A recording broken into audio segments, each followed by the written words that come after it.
محراب و منبر سیریز اکتساب سیرت النبی صلی اللہ علیہ وسلم، مصنف محمود فاروقی، مرتب مشہود فاروقی۔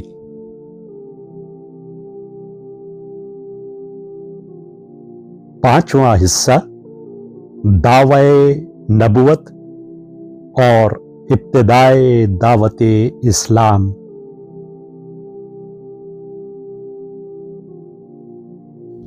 انیسواں باب، مکہ کے دو دانش مند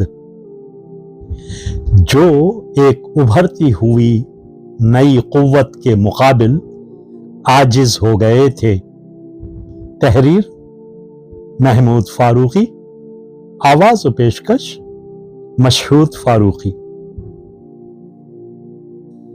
ولید بن مغیرہ مکہ کے مالدار تاجروں میں سے تھا۔ اس نے غلاموں کی تجارت میں کافی سرمایہ جمع کیا تھا۔ اس کے پاس اونٹوں اور بھیڑوں کے بڑے بڑے ریوڑ تھے۔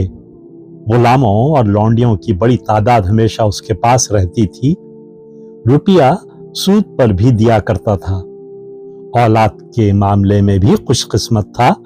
اس زمانے میں جس کی نرینہ اولاد زیادہ ہوتی تھی اسے عزت کی نگاہ سے دیکھا جاتا تھا۔ قبائلی معاشرت میں فرزندوں کی بڑی اہمیت ہوتی تھی، کیونکہ بیٹے قبائلی تنازعات میں قبیلے کے دست و بازو ہوتے تھے۔ جب مکہ کی ڈھلانوں پر وہ 2 منزلہ پختہ مکان کے سامنے بیٹھا ہوا اپنے بیٹوں کو نیچے وادی میں اترتا ہوا دیکھتا تھا تو فقر و غرور سے اس کی آنکھیں چمکنے لگتی تھیں اور وہ مکہ میں اپنی سیادت کے خواب دیکھنے لگتا تھا۔ ولید نہایت ذہین اور چالاک آدمی تھا۔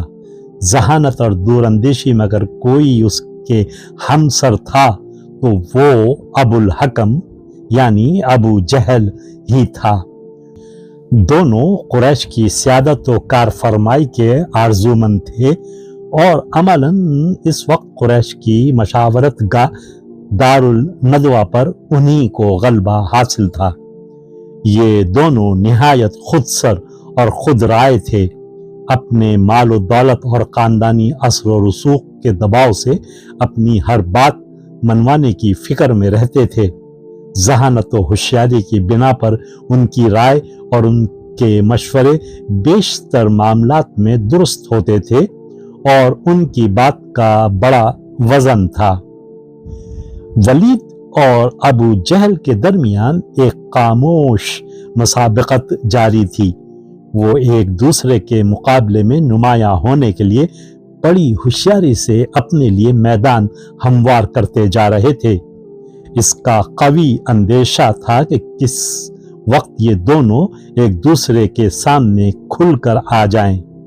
اگر ایسا ہوتا تو دونوں کے درمیان برابر کی ٹکر ہوتی اور قریش 2 گروپ میں بٹ جاتے اور شاید یہ کشاکش مکہ میں کسی بڑی خانہ جنگی کو برپا کر دیتی۔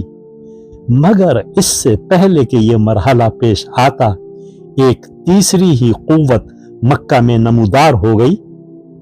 یہ اسلام کی قوت تھی۔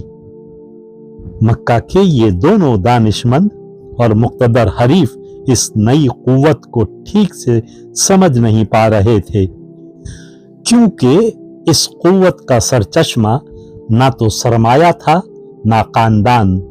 اسلام کے داعی مالی اعتبار سے ایک عام اوسط معیار کے شہری تھے۔ مکہ کے بڑے بڑے متمول تاجروں کے مقابلے میں ان کی کوئی حیثیت نہ تھی۔ پھر کسی ایک قبیلے سے وابستہ بھی نہ تھے کہ اس کی پشت پناہی کے زور پر یہ نئی طاقت اپنا لوہا منوانا چاہتی ہو۔ دار الندوہ کی سیاست میں بھی ان کا اثر و رسوخ نہ تھا کہ اپنی سیادت کے بل پر اٹھ کھڑے ہوں۔ اگر اس نئی قوت کے یہی کچھ یعنی سرمایہ، خاندان اور سرداری جیسے محرومات ہوتے تو ولید اور ابو جہل کے لیے اس قوت سے نمٹ لینا آسان ہوتا۔